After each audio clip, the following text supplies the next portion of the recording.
गटातील आमदार संपर्कात आहेत असं आता जयंत पाटलांनंतर अनिल देशमुख यांनी म्हटलेलं आहे। जयंत पाटलांना अनेक आमदारांचे फोन येतात असं सुद्धा त्यांनी म्हटल्याचं समजतंय।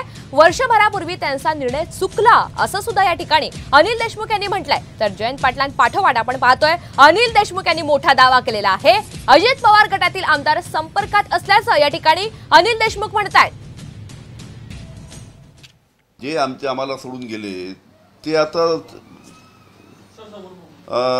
चलबिचल आहे त्यांचं मानसिक स्थिती। अनेक आमदारांमध्ये 4 महिन्यानंतर जी विधानसभेची निवडणूक आहे त्याच्यामध्ये आपलं काय होणार या चिंतेने त्यांना ग्रासलेलं आहे। आणि जे आमच्या कठीण काळामध्ये पवार साहेबांना जे सोडून गेले हे आमच्या लक्षात आहे ना। आमचे प्रांताध्यक्ष आहे जयंतराव पाटील, त्यांना सुद्धा अनेक जे आमदार आहेत इकडून तिकडून ते फोन करतात। जे आम्ही मागच्या जी चर्चा झाली होती ते आम्ही ठरलं होतं की जे एकदा सोडून गेले त्यांना घ्यायचं नाही।